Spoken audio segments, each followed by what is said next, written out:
The Extraordinary Phenomenon Investigations Council presents Epic Voyages. Come join us as we enter and experience the great mysteries of the world with tonight's host, Laurel Tague.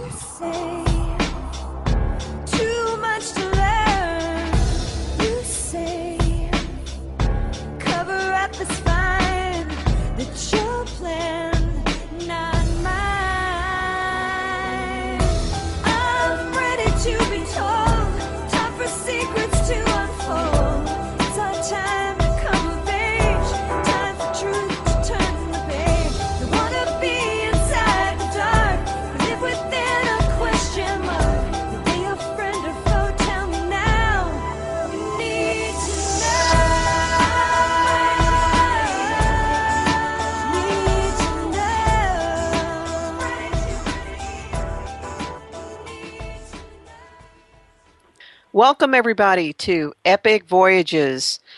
We're being brought to you tonight on www.inceptionradionetwork.com, and thanking Joe, our faithful producer there, getting us through the evening. My name is Laurel Tauge, and I have the pleasure tonight of having two guests from my home state of Texas, the Republic of Texas, I guess I should say, Dr. Aaron Judkins, who is an author, explorer, and he's also an archaeologist. In fact, he has a doctorate in biblical archaeology. It's a specialty I had not heard of until I got the book and read it. Aaron is credited with mapping the longest contiguous dinosaur trail in the Western Hemisphere, as well as discovering a new trail down there in central Texas in the Paluxy River bank near Glen Rose and Fossil Rim State Park, where there are quite a few dinosaur tracks and other things. Aaron also has participated in numerous excavations throughout the U.S. and Israel, including the Pool of Siloam in 2004, and he has been interviewed on many radio and TV shows, including the History Channel. His co-author, Dr. Michael McDaniel, is also online with us, and he is the founder and the president of Millennium Bible Institute, and he's also the pastor of the Bible Fellowship Church there in Texas. He has a doctorate in biblical studies and a master's in theology, and I'm going to be asking both of them this question of how did you get into this, but Michael has been carrying on decades of research in UFO and personal interviews with abductee claimants. And he's even spoken with, I think I read that he has spoken with people and cult leaders such as the Heaven's Gate group, so that will be an interesting thing to ask about as well. His investigations have resulted in many DFD productions on UFO phenomena, and in this book, which we're going to talk about tonight. And the title of that book is Alien Agenda, The Return of the Nephilim. I guess you all figure that you've heard everything there is to know regarding UFOs. Well, stick around for just another hour and a half, and you might be surprised to find out what you don't know.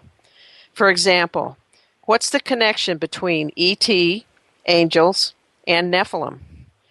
What are the visible artifacts of hyperdimensional travel, and what's their connection to UFO sightings? What did the flood have to do with giants, and did it work? And why is all this chatter and attention currently focused on UFOs and ETs? This is not just another book on UFOs. It answers a very critical question. Why are they here, and what do they want? And Aaron and Michael, welcome to Epic Voyages. I'm excited to talk to you tonight about your book. I believe Aaron is down in Central Texas and Michael is over in West Texas. And I bet it's a lot warmer where they are than where I am up in Western New York at 45 degrees outside. But what's the weather like? Well, it's been very nice here. Yeah, it's been nice here here in Central Texas, and we've had some pleasant days, and it's been cooler than normal earlier in the year, so we're enjoying that. Well, we've got that West Texas heat going on out here, Laurel. We're in the 90s and up around 100, and you know that's just pretty typical for us. We we tend to have two flavors of weather. We have 3 cold days, and the rest of them are hot. Now, that's pretty much how it goes. And most of those hot days are extremely dry on top of that. Oh, boy, are they ever. You got that right. Well, one of the questions I want to ask each of you, and I'm going to do this one at a time. Let's start with you, Michael. How did you get into? Well, let me start it this way. Both of my guests tonight are very much involved and very knowledgeable about things having to do with the Bible. And I'm wondering, how did two fellows like this ever come around to getting so interested in things that have to do with aliens and UFOs? So, Michael, how did you get involved with this? Well, I guess the short answer to that would be because I am a Bible believer, and the Bible gives us the creation account, there was always this idea surrounding, all of the UFO culture and, is there life on other planets? And, people are interested in those kinds of things. But when they came along and said, is this the only place where there's life? And what about if there's life somewhere else? How does that actually impact the creation story? And, and those things, are often given to kind of cast doubt on the biblical account of creation, discredit the Bible in that. So it occurred to me early on that, and Aaron will probably talk about this, but what we're really doing in this book is we're refuting the idea of cosmic evolution. And that's the idea that ancient aliens came to this earth long, long ago, seeded life here, and life evolved to the place where it is now. Neither one of us believe that is true, and we defend the biblical account of creation.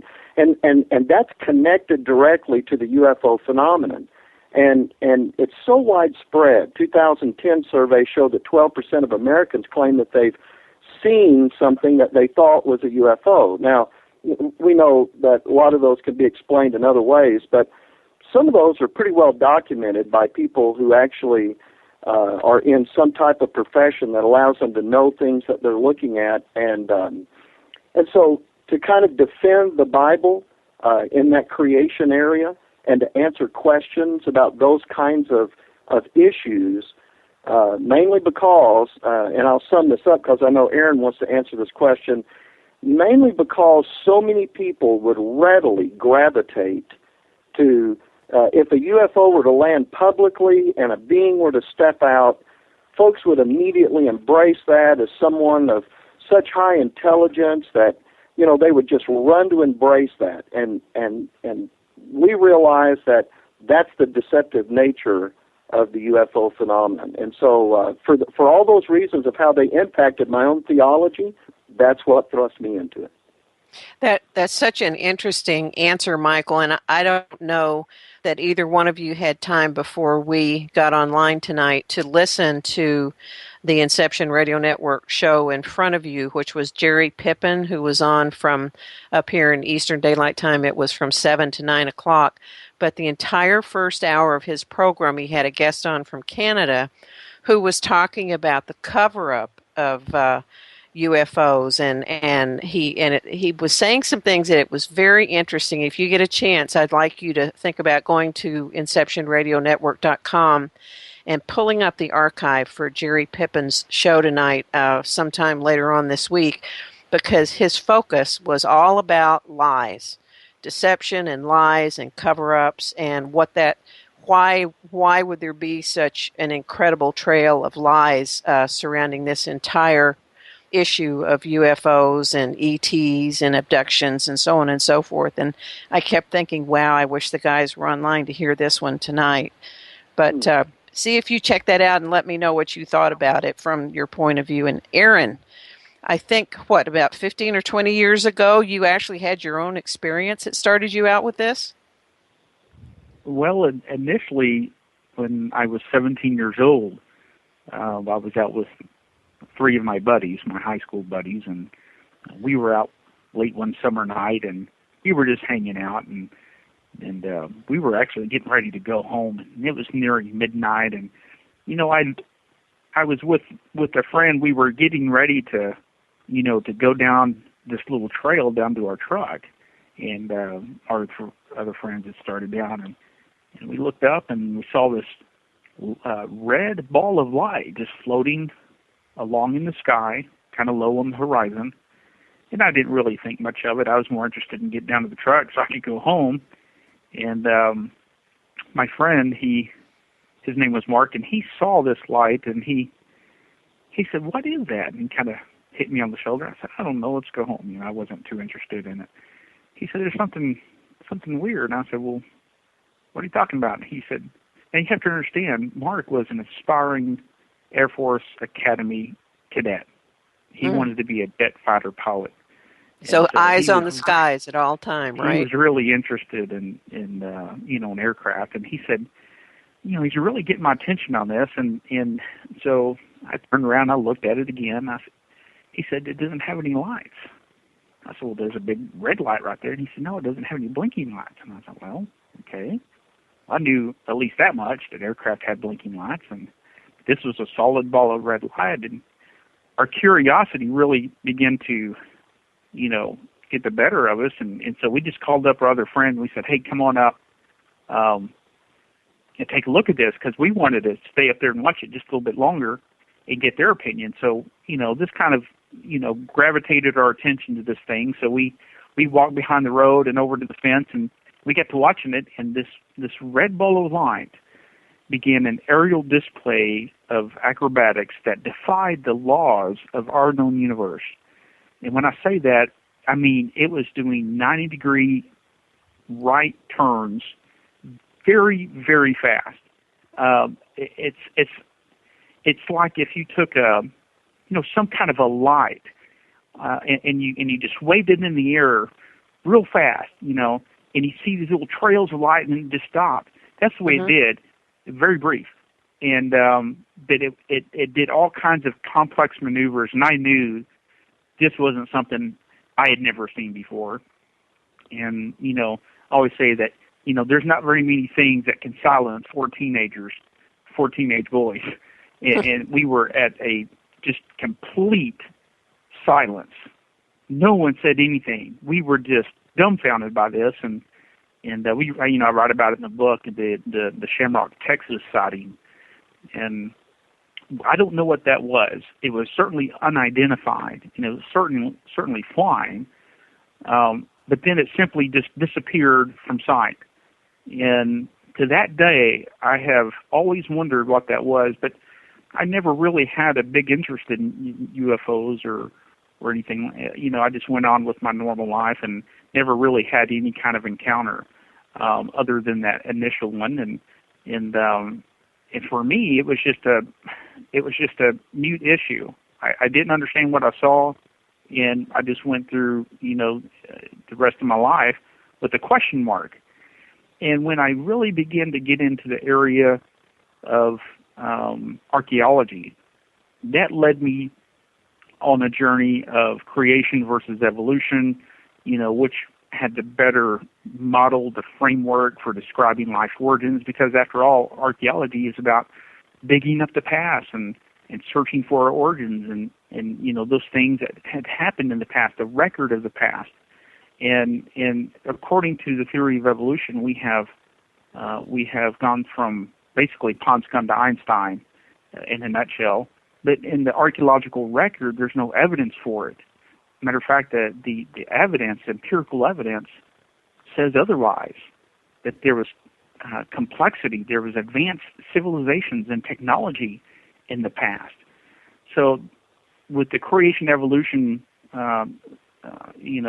theme, when I saw that there was some evidence for things that had happened in the past in the archaeological record that really didn't fit the mainstream, I began to wonder, like these winged serpents and a lot of these things from Egypt, and that mysterious helicopter or spaceship, at the Temple of Abydos in Egypt in hieroglyphic form. These are strange things, and there's the Baghdad Battery would be another example. Well, don't forget Ezekiel's wheel too. Oh, there's a number of things that doesn't fit the paradigm of what we've been taught, And so when I began to look at this a little bit more closely, I knew, Dr. McDaniel had an interest in this, and of course he's a theologian and an expert in eschatology, and so I really began to search these things out just for myself because I didn't really have an answer for it, and I really was a search for the truth. I really wanted to know what was going on. And so Dr. McDaniel and I teamed up to write Alien Agenda, The Return of the Nephilim, as a result of that, to really get into the truth of the matter of what was going on. And let me take that segue to make sure everybody has the name of that book, Aaron. It's called Alien Agenda, The Return of the Nephilim. And I'm going to put in the chat room right now a link where you can go and find that book and find out about purchasing it. The link I'm putting up is www.alien-agenda, ALIEN-AGENDA.com, www.alien-agenda.com.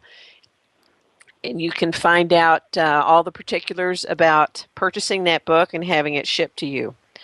Well, let's jump on into it here. I had made sort of a preliminary outline of a few items that I thought might sort of start the discussion off. Let's talk about angels for a minute. One of the things that I learned from reading your book is that let's just not say one thing. Here's a few things that I read that I thought were very interesting. Angels are always male. They're always male. Is that right? Yes. Not only are they always male, they don't have wings. It's only seraphim and cherubim that have wings, which are not the angels that are always male that we're talking about when we're talking about, quote, angels, unquote, right? Yeah, that's our understanding. Okay, now here was the big shocker for me. And this really is relevant because when we're going to start talking about the Nephilim and the fallen angels and the offspring, we need to know that it's a common misconception that angels, these now we know are male angels, they are intact and that they are capable of producing offspring. Is that correct? Yes. Well, the Bible declares that. Yes, it is. Say something more about that, because that was news to me, and I don't declare myself an expert in any way, shape, or form on the text in the Bible, but please would you be specific and give that detail for everyone's benefit? Well, sure. Yeah, and if I can, let me just enlarge a little bit on where we started there, because, as the first item that you mentioned, every reference in your Bible to angels has them listed as a male, and that is when they have that appearance. In fact, the book of Hebrews says that some have entertained angels unawares, which means that there is the ability of an angel to give that man-like appearance and to function just that way. Now, there's another appearance that an angel can have, and the Bible calls that the appearance of an angel. And that's more of the very essence of that angel, and when he manifests himself that way, the way that he looks is very different than when he manifests himself in the usual way that the Bible depicts that. But if I can just separate these out and then get to that answer, if we talk about cherubim have wings, and you find those. In fact, a while ago when you talked about the wheels, Ezekiel's wheel in the midst of a wheel, you have two chapters sitting over there in Ezekiel, chapter 1 and chapter 10, and they're describing four beasts that have these wheels in the midst of a wheel and eyes all around and all that kind of business, and they're listed as having wings. They have 4 wings, and they also have 4 faces. Now, if you were to see a being with 4 faces, and the Bible describes what those faces are, in chapter 1 it says that, if you can just imagine, front, back, and on left, right, you have the face of a man, an eagle, a lion, and an ox.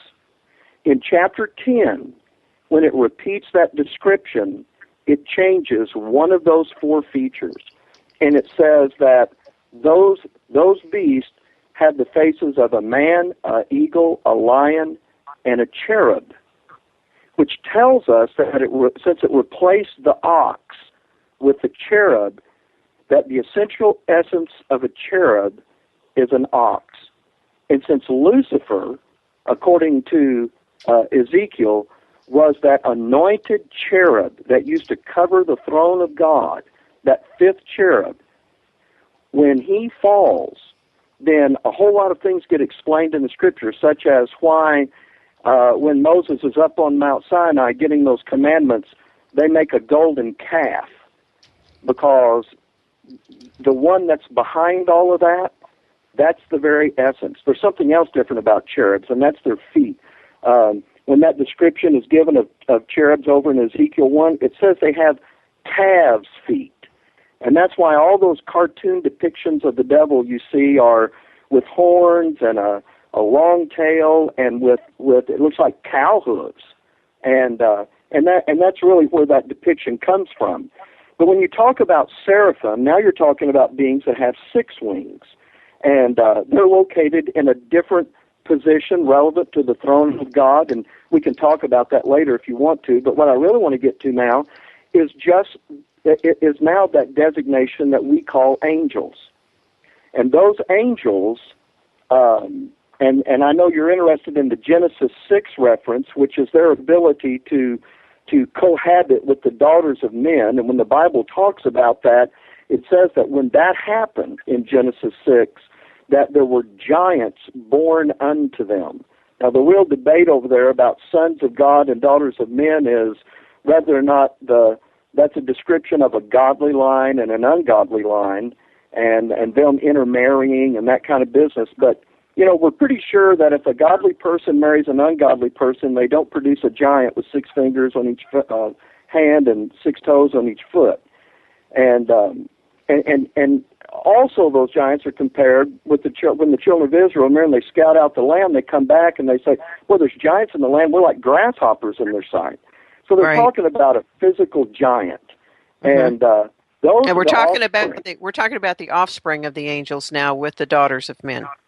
That's right. We're talking about the offspring of the cohabitation of those sons of God. And in the Old Testament, when it talks about sons of God, those references are always references to angels. Real easy for our audience to see that. Just turn over to the book of Job, and in chapter 1 it says, there was a day when the sons of God came to present themselves before the Lord, and Satan came also among them. Every time you see that designation in the Old Testament, folks get a little confused, Laura, because we're used to, things like John 1:12, where we're talked about, where it talks about men are given the power to become the sons of God. But in the Old Testament, sons of God is a reference that is applied to the angelic realm, and that's exactly what's going on in Genesis 6. Now, I talked for a long time, so Aaron, you want to jump in on that? Well, what we're saying is that these cherubim, we talk about it in one of the chapters in the book. These cherubim were actually the result of, initially the creation account, and they had a specific purpose, just like the seraphims and these other angels. There's warring angels and ministering angels. Each one of these groups of angels have different purposes. They have different jobs. But specifically, when a third of these angels fell with Lucifer because of the rebellion, those angels became fallen angels. Now, some people want to use the term Nephilim to say fallen angels and use that term synonymously, but they're really different. Fallen angels are not the Nephilim. The Nephilim are those the product of the daughters of men and the sons of God, which Mike was saying, the sons of God in the Old Testament is always referencing to angels. And that product between that is the Nephilim, which in Hebrew means the fallen ones. And so the Hebrew is very specific. When it says sons of God, it says B'nai Ha-Elohim. And that is always a reference to angels. And then, some people say, well, that's the godly line and ungodly line, which is called the Seth Seth view, or the Sethite view, and basically the Bible's very clear. It says specifically Benaf Adam, which is the daughters of Adam. So we see that this is something going on between fallen angels and the daughters of Adam, and that offspring is the Nephilim. And we have some really spectacular insight when you go over to the book of Enoch and the book of Jubilees, which are not part of the Bible. They're apocryphal books, so they're not canonical in the Bible, and we can't take them for doctrine as such. But I think it gives a little bit historical insight into what was going on at the time, and what the book of Enoch and the book of Jubilees have to say is very, very intriguing when it talks about these fallen angels, because it actually calls them the watchers. And especially in Enoch, it details the number of these fallen angels and gives their names and exactly what they were doing. See, it wasn't something that was just off the cuff and just it describes a very specific thing that they were doing, and they were teaching forbidden knowledge, apparently, and such as the art of war and how to make weapons of war, and it goes through all this detail. And chemistry and astrology and mathematics and various subjects. Well, it gives specific things that they did, but it really related to the forbidden knowledge, the knowledge that mankind wasn't initially supposed to have. And see, knowledge is power, the old saying. But some people can take that power and use it for evil. And of course, this is what they were doing back in that time. They were using this forbidden knowledge to teach men how to make weapons of war and how to do these things and to make idols of worship. And it was to thwart the